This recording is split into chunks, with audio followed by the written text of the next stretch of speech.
Welcome everybody. Today's video is actually going to be covering one of my favorite losses, and this I think will be perhaps my favorite video that I've made.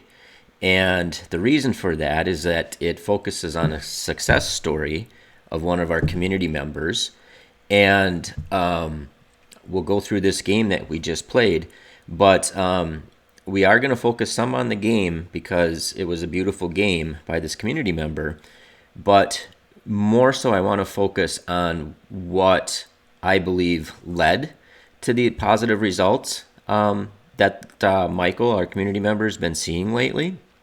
And I'll clear this with him before I post this video, of course.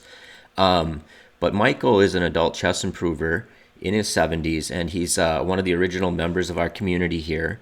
And he actually serves as a moderator in our Discord. And as part of our Discord community, we have these thematic tournaments once in a while. And we will set up a board with the position from an opening, and then we'll have some time to prepare for the games and try to learn from those openings. And a lot of what I want to focus on today is actually psychology and chess improvement and thought process. And so what I want to do is we'll kind of get into this game here, and I'll try to explain as I go why I think Michael has seen this improvement and is playing so well, and why he kicked me around pretty good in this game. So let's get into the game here. And we're not going to discuss a whole lot about like openings or anything like that in this game, but we decided to start from this position right here, and the reason is this is a type of position that could come up in some of the openings that the people playing in the tournament we can tend to get. And so we had this position here with white to move is with a starting point in the tournament, and that's why it starts here and not at the beginning. But what happened in the game was Michael took on d4 with his knight. And I was expecting e takes d4. And in preparation for this tournament, I had studied up about the Carlsbad structure and the minority attack. And so I'd kind of brushed up on that. And so one psychological thing to note is that when he played the move that he did in the game, I was taken out of my comfort zone a little bit.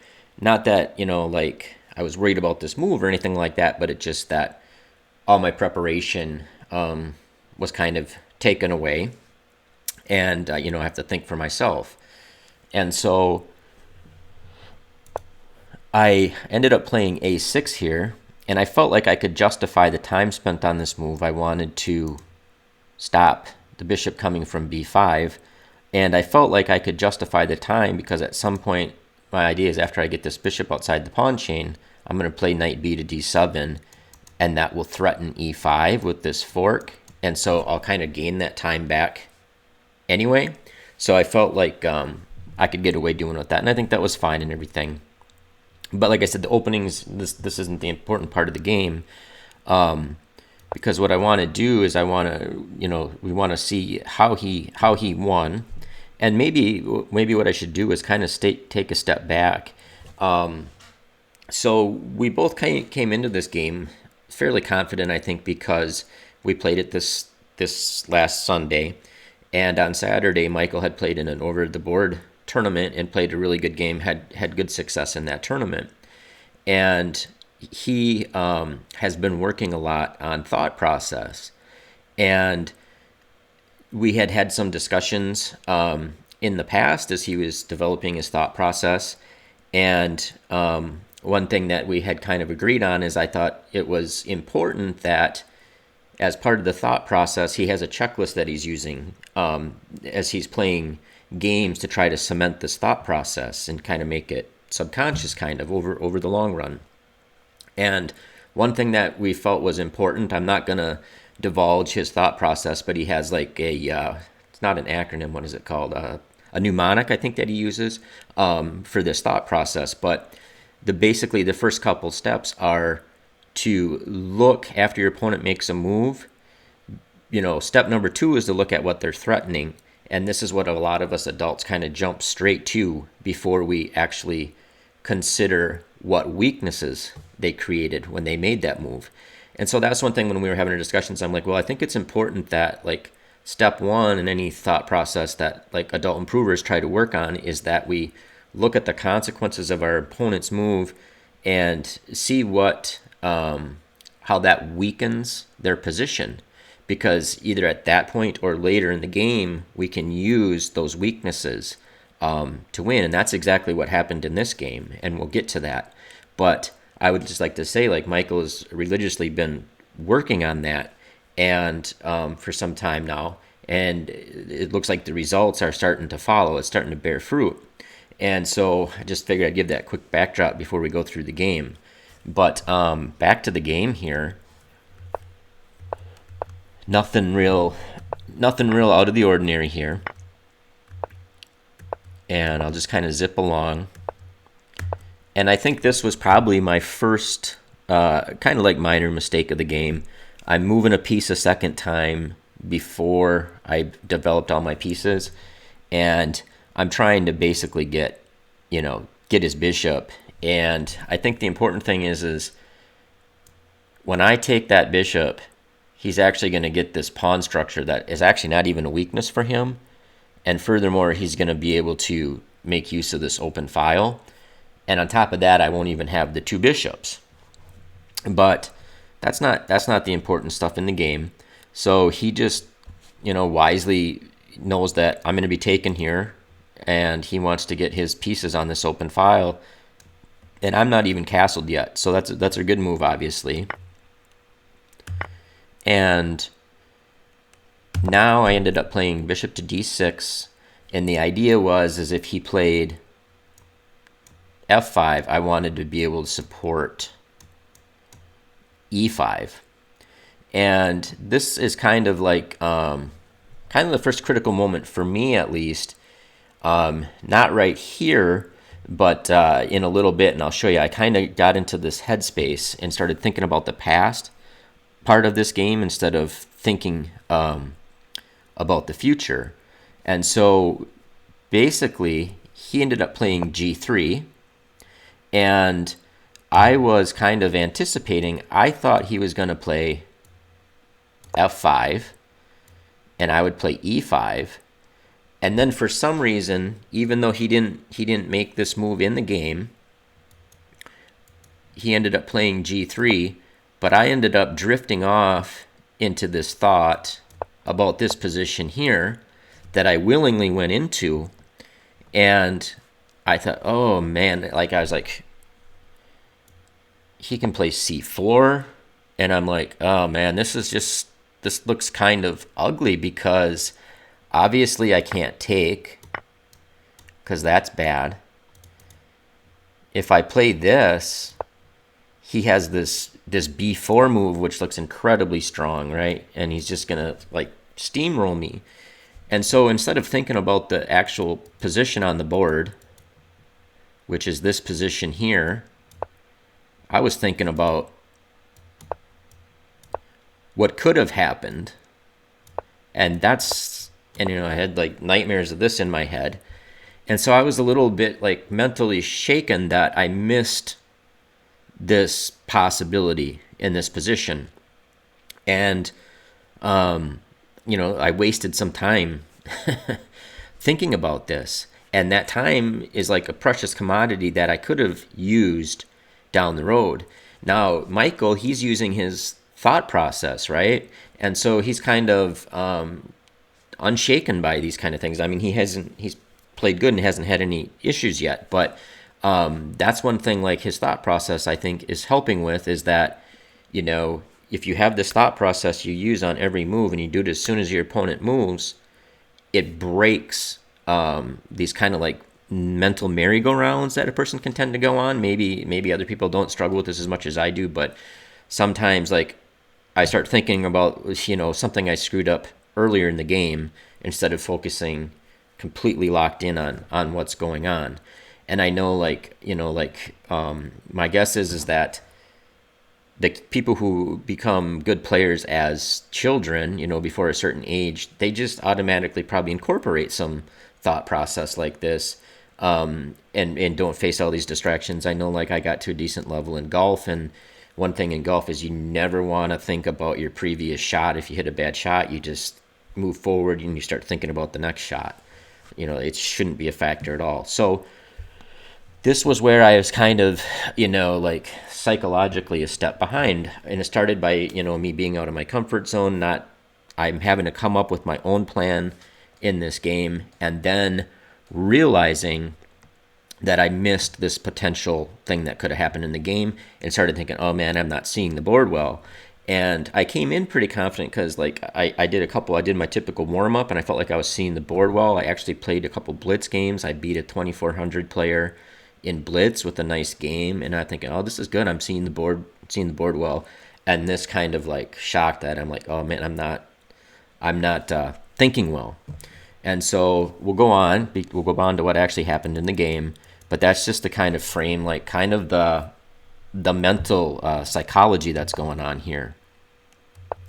And nothing too out of the ordinary here. He's playing good moves. And this is the move actually where I wasted some time on my clock. You can see I spent 2 minutes because this is where I was actually still thinking about that previous move, looking at c4, b4, the possibility of c5, and I'm just thinking, oh God, so then I thought longer than I would normally think. I mean, I only got a couple moves here, right? I either take the thing or I move my queen to protect it or a rook to protect it. I mean, it's not a critical move, and so I wasted a couple minutes on this move. But what I want to do now is start looking at how Michael's thought process plays into this and how he's getting dividends from this thought process over time. And I think that's a big reason why he's having this success now. And at the end of this video, we'll talk about, one of the things that I think he's doing right and why he's seeing success and why a lot of people don't. But if you note, like, even with his thought process, even on this move, when I do queen takes knight, before looking at anything I might be threatening, which I'm not, of course, but step one in his thought process is, what weaknesses have I created for myself, or what are the consequences of my move? And the consequence, even though it looks like, you say, well, there's nothing really there. Well, there is. This queen was protected and connected with this bishop when it was on c7, but as soon as I move it to d7, this queen is an unprotected piece. And so that is a weakness in my position. Now, it's not something that can be exploited immediately, but the beauty, I think, of getting into that habit as an adult improver of looking for the weakness in your opponent's moves as soon as they make their move is that this now is in the back of his head. So this is on his radar screen, right? Like, he knows that this is currently on an unprotected square, right? And so that may change and he may never use that, but it takes him a millisecond to note that mentally, probably now that he's been working on this for a while, and eventually it'll just be subconscious. And as we'll see, this ends up becoming a critical factor. The fact that this queen is unprotected on this file ends up becoming critical later in the game. Even though it's hard to imagine from this position here that this is an important thing to note, but it was, and we'll see that. And as I said, I was kind of at sea trying to come up with a plan, and I was trying to decide how to play the position. And when I do this move here, I had decided I'm kind of going all in on this plan, where I'm going to try to make use of the fact that he doesn't have a dark squared bishop. I'm going to get stuff lined up down here. I'm going to try to establish a pawn duo in the center, open this file, and just try to get play for active kingside play. And so I've committed to that, and you can see if we look here, I've ran more time down because it took me about 2 minutes to firmly decide on that plan, because I know once I do that, now if I move the rook again, I've wasted time. So I wanted to be committed to that plan before I play rook a to e8. And now he played queen to f3. And I think this is a potential thing where he was like kind of even thinking ahead, because he's been doing this process for a while. Now, of course, when he moves this, a good thing is that it gets it off of this alignment with the rook, right?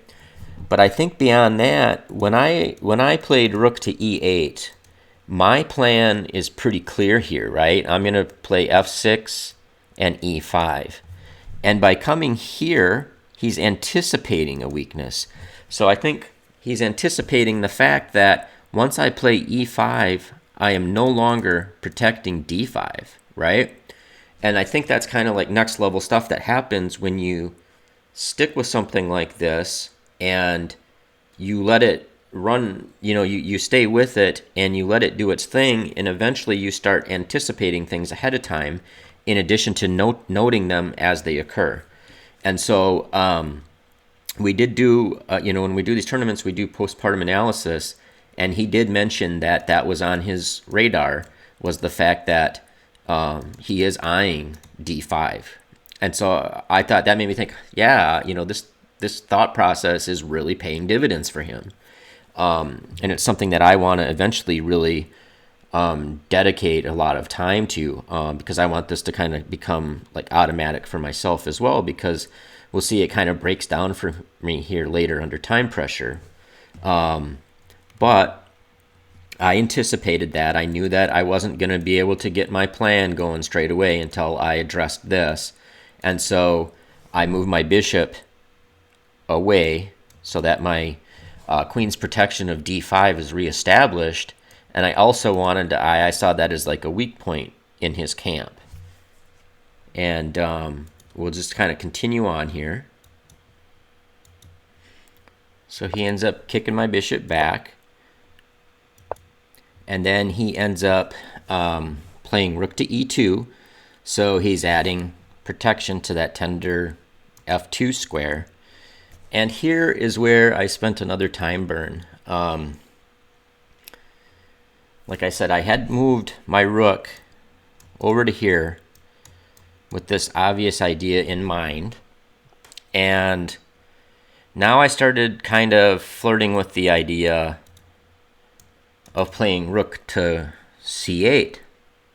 And then I kind of started like vacillating back and forth, trying to decide on these. And I ultimately ended up sticking with my original plan. And I do think rook to c8 would have been a better plan, and we won't really go into that here. But the point was, it's another psychology thing where I was anchored to my original plan. I felt like I spent that tempo moving rook a to e8, and I kind of set up for this plan. And even though my first intuition was, well, okay, like I think maybe I need to switch and start playing on this c file, right, and target that pawn and kind of give up on this plan, I ended up staying with my original plan, which in and of itself is okay, but it ends up feeding right into this kind of thought process thing. So I'm kind of glad it happened, because it really illustrates the results of this thought process that Michael's been working on. But so let's just keep moving here. So here's like another example of, in his thought process, the first step, you look at the weakness created by your opponent as soon as they make the move. So as soon as I play this move here, as soon as I play f6, this a2 to g8 diagonal is now been weakened, right? This f7 square is weak. The king is weaker than it was before I played that move, right? So that would be the first thing that he would acknowledge in his thought process, right? And before he looks at anything I'm threatening, before he says, okay, well, he's threatening e5, right? Before doing that, you look at the weakness created. And so I'll play a couple more moves here. I end up getting in the thing that I've been trying to do, and I think my position is fine.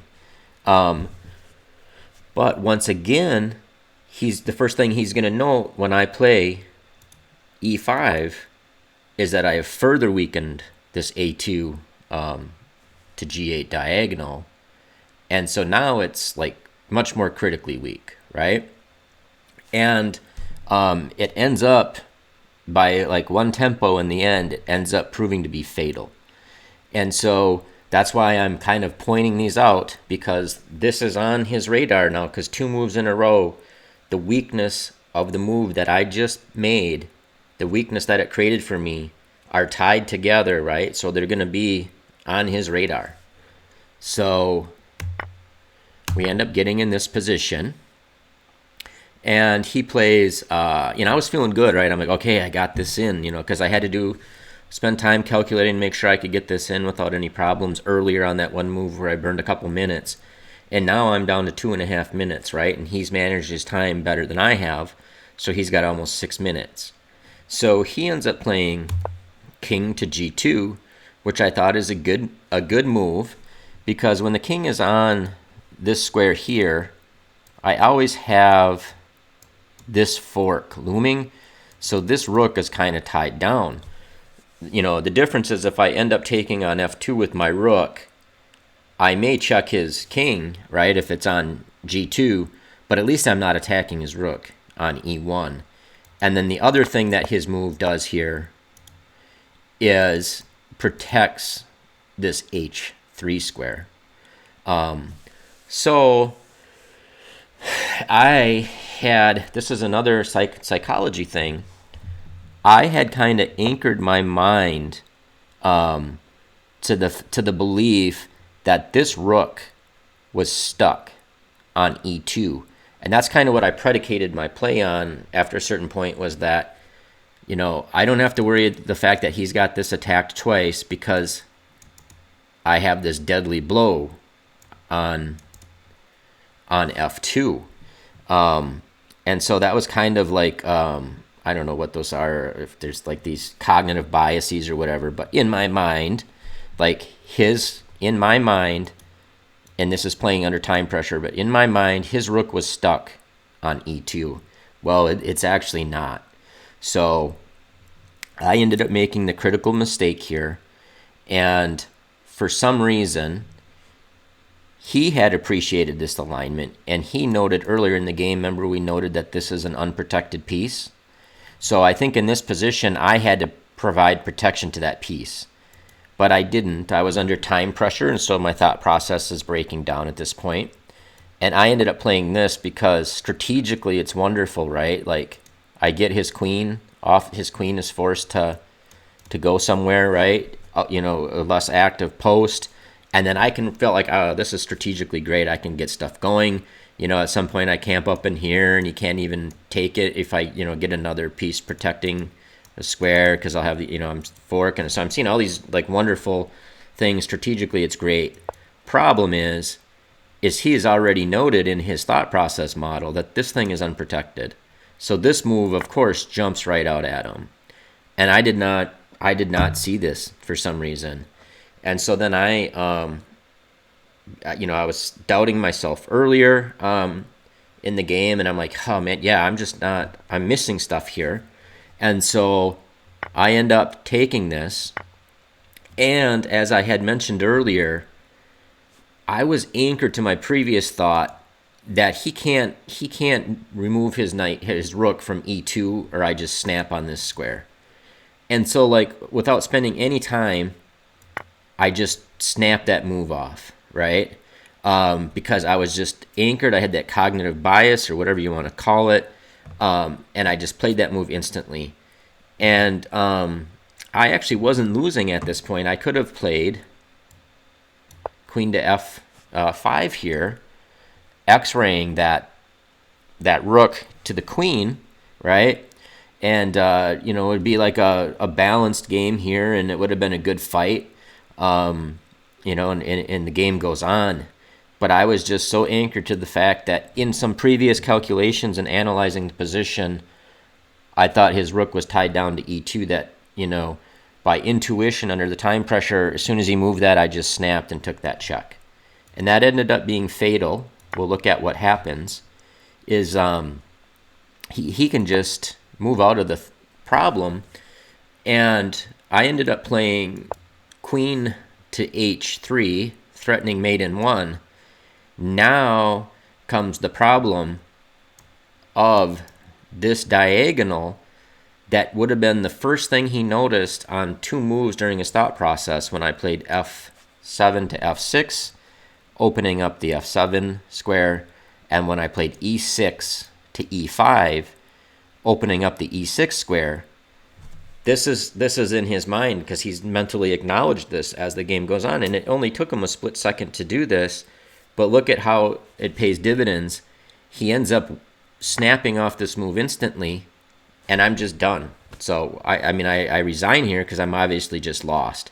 And the fact that I have 1 move until mate doesn't matter, because the critical weakness of this a2 to g8 diagonal, combined with the fact that as soon as I play this move here, his first step, he probably didn't need to do it here because he already knew this weakness, but his first step would be, well, what weakness does that move create? Well, d5 is no longer protected by the queen on d7. So I thought that was an amazing game by Michael, and I thought maybe I would just do a real quick rundown on why I think he's having so much success right now. So while I'm sure there's a lot of things that are contributing to the positive results he's been having here lately, there's just 3 things that I really wanted to focus on. One was that he's working with a coach that he likes that is an adult chess improver himself. So instead of running out and trying to find a grandmaster, that was rated 2200 when they were 10 years old and they don't remember at all anything that like us adult chess improvers are dealing with, he went to somebody that he can relate with and somebody that can relate to the problems he sees on the chessboard, as opposed to somebody who got to a higher level than most of the viewers of the channel will ever get to while they're at a very young age, right? So I think that's factor number 1. And I think importantly, factor number 2 is that he's willing to work on a skill, specifically a thought process algorithm that he tailored specifically to himself, and stick to it and avoid other distractions, not wasting time jumping around, learning new openings, thinking that that's going to solve the problems and everything like that. Actually focusing on a skill, sticking to it, and waiting for the delay before the results start to take place. And also I know that he's embracing the chess steps method, and he's starting at the beginning. And I think like if you work on skills like the chess steps, I'll put a video above me here, but I think that is like the way to go for kind of building your knowledge base and working on your skill base. And if you combine that with dedicated time where he plays these games, he practices the thought process in these games, and maybe at some point I won't spill the beans on like the mnemonic he uses in the entire thought process, but I do think like even just looking at the first step of the thought process, which is I think often overlooked, and that's why when we were discussing this, I'm like, I think our key, we have to acknowledge the weaknesses that are created in our opponent's position, the consequences of the moves. Is it an open diagonal, a piece that's no longer covered, a square that's no longer covered, and if you practice this over time, these things kind of tie together, and you can look at this beautiful game he played. I'll see if, I'm not sure, since it was in this thematic tournament, I don't know if I can get a link to it, but if I can, I'll put it in the game. But he played this like, pretty much air free. Certainly no like tactical errors or anything like that. So he played at a very high level, and his practice and thought algorithm held together. And when we were doing our postmortem for the tournament with the people who played in the tournament, we looked at a tournament game that he had played the day before, and this practicing this algorithm, this thought process, really paid dividends in that game too. So I just wanted to say, like, I don't know, it really leaves me encouraged. I'm really happy for Michael, because like that's a really good achievement. I was actually really happy to lose this game because he played this game so well, and he's playing these games with confidence in his play, and I think in large part due to these things that he's doing, including this thought process algorithm. So I feel like it's good to share these kind of victories that our community members have. I've learned a lot from our community members, so I'm always open to suggestions. I got one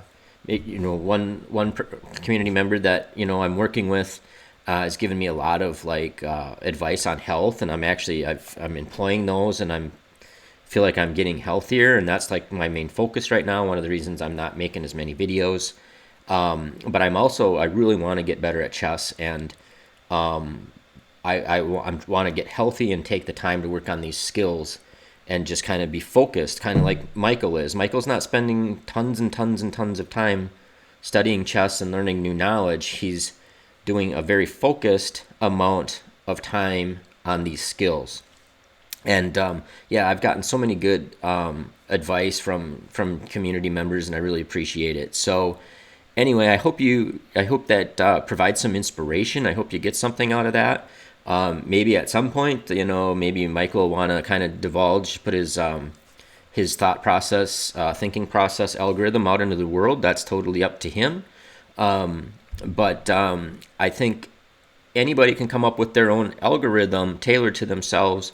I do think the first step should always be looking at what weaknesses are created by your opponent's last move, and that will just keep this little database in your head as the game goes on, and you can see like it was only a couple weaknesses here. This unprotected queen on d7 and this open diagonal was enough for him to win the game because he didn't make any mistakes, right? And he capitalized on the errors that I made.